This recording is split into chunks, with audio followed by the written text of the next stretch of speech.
एक राष्ट्र एक राशन कार्ड से देश के विभिन्न हिस्सों में रह रहे प्रवासी मजदूरों को काफी लाभ पहुंचा।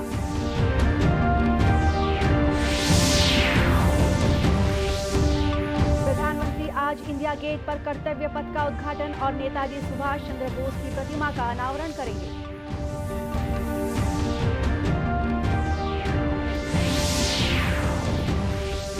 केंद्रीय सहकारिता मंत्री अमित शाह ने कहा, नई राष्ट्रीय सहकारिता नीति से इस क्षेत्र में समग्र बदलाव होंगे।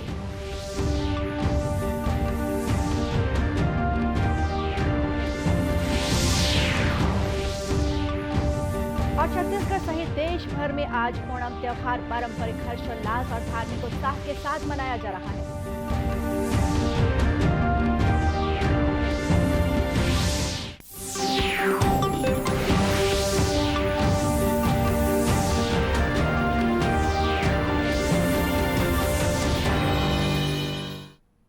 नमस्कार, आप देख रहे हैं दूरदर्शन समाचार। मैं हूं गोपा सान्याल और अब समाचार विस्तार से। प्रधानमंत्री नरेंद्र मोदी ने आज वीडियो कॉन्फ्रेंस के माध्यम से सूरत के ओलपद में सरकार की विभिन्न योजनाओं के लाभार्थियों के साथ संवाद किया। इस अवसर पर श्री मोदी ने कहा कि एक राष्ट्र एक राशन कार्ड से देश के विभिन्न हिस्सों में रह रहे प्रवासी मजदूरों को काफी लाभ पहुंचा है। उन्होंने कहा कि बेहतर स्वास्थ्य बेहतर भविष्य का रास्ता प्रशस्त करता है। उन्होंने कहा कि केंद्र सरकार ने देश भर में स्वास्थ्य के बुनियादी ढांचे को व्यापक रूप देने के लिए विशेष ध्यान दिया है। गरीबों तक सीमित नहीं थी, बल्कि इसमें निम्न मध्यम वर्ग के भी अनेक परिवार शामिल थे। आज आयुष्मान भारत योजना इसी भावना को संपूर्ण देश में विस्तार दे रही है। 5 लाख रुपया का आरोग्य की सुविधा, और मुझे अभी सुखदेव सिंह जी से मैं बात कर रहा था, उन्होंने इतने बढ़िया ढंग से विषय को बताया। मैंने भी कभी ये बताया नहीं था, लेकिन आज सुखदेव जी से मैं सीखा। उन्होंने कहा कि साहब 5 लाख का अगर बीमा निकालना है तो 14-15 हजार रुपया का प्रीमियम आता है, और बोले आपने पूरे देश का 5-5 लाख रुपए का बीमा उतार दिया है। अब ये सुखदेव जी की सोच, वो कहते हैं ना दिव्यांग है लेकिन दिव्य दृष्टि है, वो उनके शब्दों में निकलता है। कितना बड़ा काम हुआ है, लेकिन हमारे देश में ये सच्चे अर्थ में देश के नागरिकों को सशक्त करने वाला काम है। और इसी योजना की मदद से पूरे देश में करीब 4 करोड़ मरीजों को मुफ्त इलाज मिल चुका है। प्रधानमंत्री ने कहा कि देश के करोड़ों छोटे किसानों का कदम कदम पर साथ देना ये हमारी सरकार की प्राथमिकता है। पीएम किसान सम्मान निधि हमारी सरकार का ऐसा ही एक प्रयास है। इस योजना के तहत अब तक देश भर के किसानों के बैंक खातों में लगभग 2 लाख करोड़ रुपए सीधे ट्रांसफर किए जा चुके हैं। प्रधानमंत्री नरेंद्र मोदी आज सेंट्रल विस्टा के राष्ट्रपति भवन से इंडिया गेट के मार्ग कर्तव्य पथ का उद्घाटन करेंगे। इस मार्ग का नामकरण राजपथ से बदलकर कर्तव्य पथ किया गया है।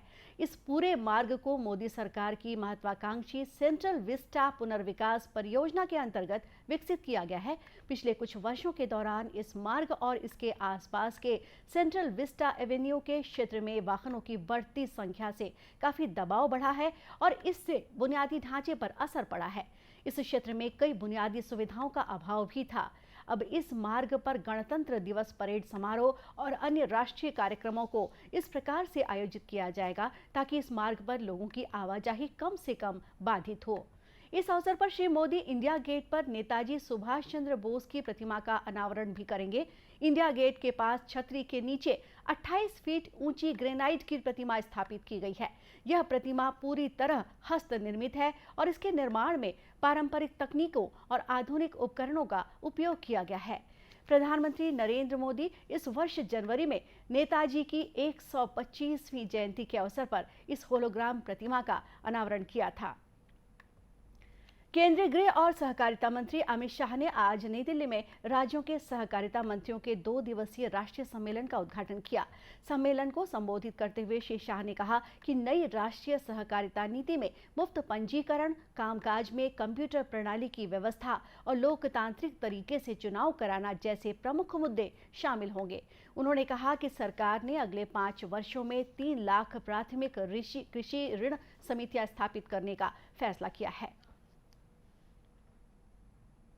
स्टेट के मार्केटिंग फेडरेशन के साथ रहकर पैक्स को सक्रिय रूप से मार्केटिंग में जोड़ेगा और जो मार्केटिंग का पूरा मुनाफा है अंततोगत्वा नाफेड, स्टेट के फेडरेशन, डिस्ट्रिक्ट फेडरेशन के माध्यम से पैक्स में पहुंचे, ऐसी ट्रांसपेरेंट व्यवस्था हम करने जा रहे हैं। हमने तय किया है कि एक कोऑपरेटिव यूनिवर्सिटी बनाई जाएगी और राज्य के संघ के सहकारी संघ के तत्वाधान में हर राज्य में इसकी एक एफिलिएटेड कॉलेज भी खोलेंगे। दुनिया भर में ऑर्गेनिक प्रोडक्ट का मांग है, मगर हमारे यहाँ सर्टिफिकेशन की व्यवस्था नहीं है। ये प्रोडक्ट जो प्राकृतिक ऑर्गेनिक के नाम से बिक रहा है वो ऑर्गेनिक है या नहीं है, इसकी विश्वसनीय सर्टिफिकेशन की व्यवस्था नहीं है। इसके मार्केटिंग की भी व्यवस्था नहीं है, इसकी एक्सपोर्ट की भी व्यवस्था नहीं है। तो अमूल के नेतृत्व में हम ऑर्गेनिक प्रोडक्ट को सर्टिफाइड करने का और उसके मार्केटिंग करने की एक कोऑपरेटिव बनाने जा रहे हैं, जो मल्टी स्टेट कोऑपरेटिव होंगी, जिसमें सब स्टेट को हम जोड़ेंगे। केंद्रीय मंत्री श्री शाह ने कहा कि नई सहकारिता नीति का मसौदा तैयार करने के लिए पूर्व केंद्रीय मंत्री सुरेश प्रभु की अध्यक्षता में एक समिति बनाई गई है। इसमें हर राज्य का प्रतिनिधित्व होगा। श्री शाह ने कहा कि बंद पड़ी समितियों को जल्द से जल्द समाप्त किया जाना चाहिए ताकि नई समितियों का गठन किया जा सके। भिलाई के आईआईटी कैंपस में सीमा सुरक्षा बल बीएसएफ द्वारा वृक्षारोपण कार्यक्रम आयोजित किया गया। कार्यक्रम में बीएसएफ के अतिरिक्त महानिदेशक आशीष गुप्ता मुख्य रूप से शामिल हुए। बीएसएफ के अधिकारियों और जवानों द्वारा इस दौरान कैंपस में विभिन्न प्रजातियों के करीब 1000 पौधे रोपे गए। वृक्षारोपण कार्यक्रम के दौरान बीएसएफ के एडीजी आशीष गुप्ता ने बताया कि बीएसएफ द्वारा इस वर्ष देश भर में 25 लाख पौधे लगाने का लक्ष्य है। छत्तीसगढ़ में 1.25 लाख पौधे रोपे जा चुके हैं। इस योजना का मकसद देश के लोगों को स्वच्छ वातावरण देना है। श्री गुप्ता ने बताया कि छत्तीसगढ़ में बीएसएफ नक्सली उन्मूलन अभियान के साथ ही सामाजिक दायित्वों का निर्वहन भी बखूबी कर रहा है, जिससे क्षेत्र में विकास कार्यों के साथ ही ग्रामीणों को अब बुनियादी सुविधाओं का भी लाभ मिलने लगा है।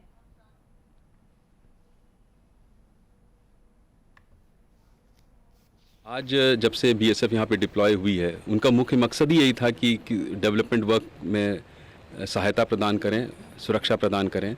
और आज हम लोग काफ़ी इंटीरियर्स तक हम लोग ने कैंप स्थापित किया और उन कैंप के माध्यम से सर्विसेज बहुत सारी पहुंची हैं। मुख्य उद्देश्य कैंप स्थापित करना नहीं था, कैंप के माध्यम से वहाँ पे विकास हो सके, सर्विसेज वहाँ पहुँच सकें, उसमें हम लोग बहुत सफल हुए हैं। आज आप जहाँ जहाँ कैंप लगे हैं, आपने देखा है कि उनके आसपास बैंकों की सुविधा, एटीएम की सुविधा, पीडीएस की सुविधा, राशन कार्ड, आधार कार्ड बनाने की सुविधा, ये सब चीज़ें वहाँ पहुँच पा रही हैं। इस दौरान बीएसएफ के आईजी इंद्राज सिंह के अलावा बीएसएफ के अनेक अधिकारी तथा आईआईटी भिलाई के प्रोफेसर मौजूद थे। छत्तीसगढ़ में केंद्रीय आयुष्मान भारत योजना का फायदा जब से गरीब तबके के लोगों को मिलने लगा है, उनकी महंगे इलाज को लेकर होने वाली चिंताएं दूर हो गई हैं। इस योजना के तहत बीपीएल कार्डधारी परिवारों को 5 लाख रुपए तक के निःशुल्क इलाज की व्यवस्था की गई है। कांकेर जिले के नक्सल प्रभावित अंतागढ़ तहसील के हिमोड़ा ग्राम पंचायत की रहने वाली बिंदु कोमरा ने बताया कि उसके बेटे को सिकल सेल की बीमारी है, जिसके कारण उसे हमेशा ब्लड चढ़ाने की व्यवस्था करनी पड़ती है। पहले इसमें काफी खर्च हो जाता था, लेकिन आयुष्मान कार्ड की सुविधा मिलने से अब उन्हें अपने बेटे के इलाज की चिंता नहीं रही।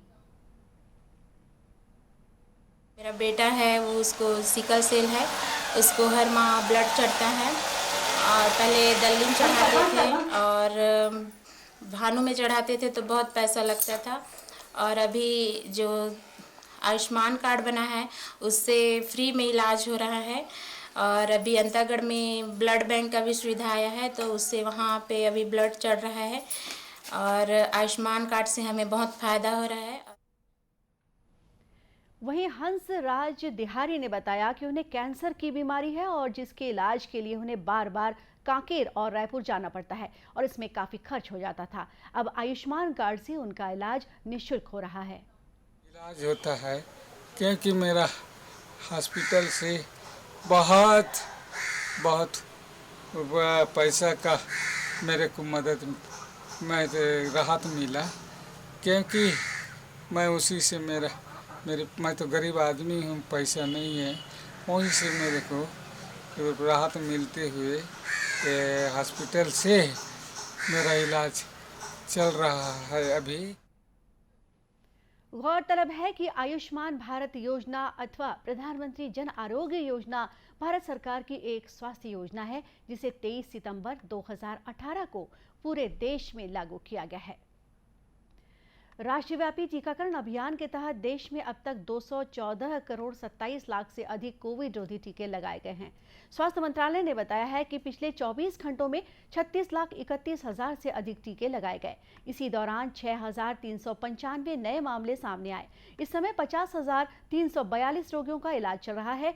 वहीं छत्तीसगढ़ में 4 करोड़ 83 लाख से अधिक कोविड रोधी टीके लगाए जा चुके हैं। इस बीच राज्य में कोरोना संक्रमितों की संख्या लगातार कम हो रही है। राज्य में कल 121 संक्रमितों की पहचान हुई, वहीं 78 मरीज स्वस्थ भी हुए।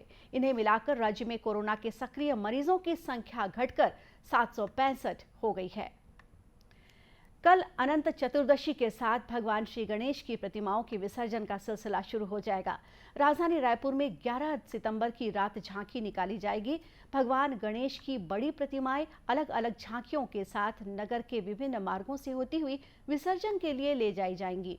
झांकियों को लेकर जिला प्रशासन ने रूट निर्धारित कर दिया है। इस बार डीजे और धुमाल बजाने को लेकर प्रशासन ने सख्त रुख अपनाया है। रात 10 बजे के बाद तेज आवाज में डीजे अथवा अन्य ध्वनि विस्तारक यंत्रों का प्रयोग किए जाने पर मोटर व्हीकल एक्ट के तहत कार्रवाई की जाएगी। शास्त्री चौक से जयस्तंभ चौक तक कोई झांकी नहीं निकाली जाएगी। गणेश विसर्जन की झांकियां 11 सितंबर को शुरू होकर 12 सितंबर को महादेव घाट में निर्धारित स्थल में विसर्जित की जाएंगी। इस बार गणेश प्रतिमाओं का विसर्जन महादेव घाट में नदी में नहीं बल्कि निगम द्वारा निर्धारित विसर्जन कुंड में किया जाएगा। इस बीच आम लोगों के लिए नगर निगम ने जगह जगह कुंड की व्यवस्था भी की है, जिसमें भगवान गणेश की छोटी प्रतिमाओं को विसर्जित किया जाएगा। देश भर में आज ओणम त्योहार पारंपरिक हर्षोल्लास और धार्मिक उत्साह के साथ मनाया जा रहा है। ओणम का उत्सव चिंगम महीने में भगवान वामन की जयंती और राजा बलि के स्वागत में मनाया जाता है। प्रधानमंत्री नरेंद्र मोदी ने ओणम के अवसर पर दुनिया भर में फैले केरल और मलयाली समुदाय के लोगों को शुभकामनाएं दी हैं।